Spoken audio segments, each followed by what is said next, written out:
So, for the most part, a decent episode of Raw. We actually began with someone not talking in the ring, which was very bizarre. CM Punk took on Luke Harper, the non-mask wearing member of the Wyatt family. Pretty solid match, you know. Harper's bizarre sort of brawler style worked pretty well, you know, taking on CM Punk. CM Punk, of course, got a nice out of nowhere victory. Didn't hit his finisher, but nice out of nowhere victory. Of course, then Rowan gets involved. Bray Wyatt gets involved, which leads to Daniel Bryan come down making the save.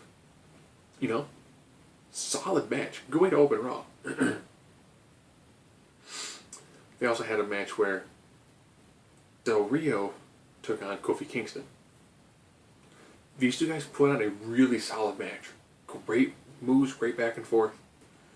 Kofi entirely blows right over Alberto Del Rio with a dive to the outside. But of course Del Rio gets the victory. Okay, not bad. Tyson Kidd, who's been one half of Los Locales, with Ricardo Rodriguez being the other half, teamed with Natalya to take on Summer Rae and Fandango. Overall, decent match. You know, nice amount of back and forth to it. Kidd looks like he's in fantastic shape. Again, pretty solid ring work. He's had a little bit of rust, but not too bad. Of course, they get the victory, which was nice. There's a 6 Diva tag match where the Bellas and Ava Marie. Ava Marie is no longer in the weird space hooker superhero outfit. She now instead has a more regular diva looking outfit. Took on the team of Oksana, Tamina, and AJ. It was pretty much them beating on Nikki the majority of the match.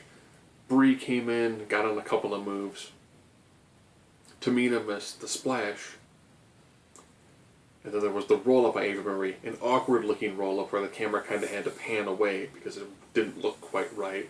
So Ava Marie gets her first victory in the WWE on Raw, beating Tamina.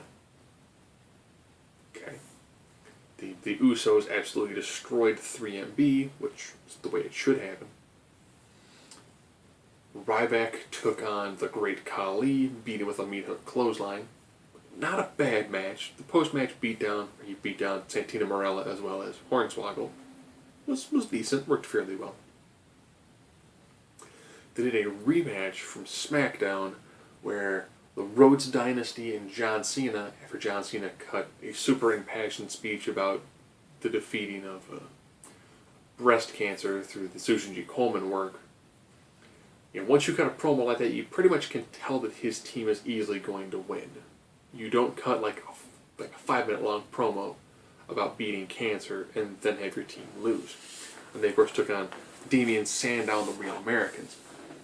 I will say this, the ending sequence was a nice, frantic, everyone hits a finisher ending sequence. It actually worked out fairly well.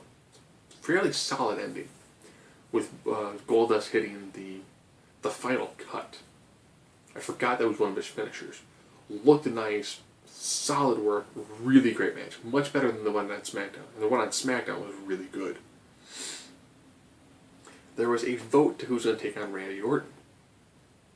Your options were Miz, Ziggler, Big E. Big E takes it by a landslide. But then when he comes out, there really isn't a cheer from the crowd. Nice competitive match. Big E is just a tank. Great job on constantly knocking down Orton, keeping Orton entirely out of his game. Orton does hit the RKO out of nowhere, reverses it out of the big ending. Good match, nice match, solid match work. Later on that night, Dolph Ziggler takes on Curtis Axel. Gets a clean victory over him. Which was impressive. Very impressive. Still any of the matches. So there's a lot of matches. A lot of matches. But what dragged the night down was there's constant references to the Big Show and his pending lawsuit. So showing the evidence for his lawsuit, everything against his lawsuit, multiple times. Recapping an interview that was done a week ago for WWE.com, where Triple H bans Big Show for life. Okay. Big Show shows up. Board of directors informs staff that they don't want to have a lawsuit. They're going to need to meet with Show in the ring. Show, this is probably the best mic work he's done in quite some time. More or less says either I'm going to sue you guys into oblivion or you give me my job back and a title shot against Randy Orton. Which then leads to a handicap match where Big Show takes on the Shield and Randy Orton. And then the new and improved Kane comes down. This is Kane in a suit and tie with no mask. They then do a beatdown on Kane, put him through a table. Not bad. Oh, and Randy Orton also, the first person to talk in the ring was Randy Orton at like the 1 hour mark. Before he was going to take on Biggie Langston.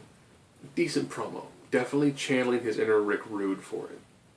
All in all, had they not done the constant recaps of all the evidence, this probably had a much better flow to it, but a lot of in-ring work.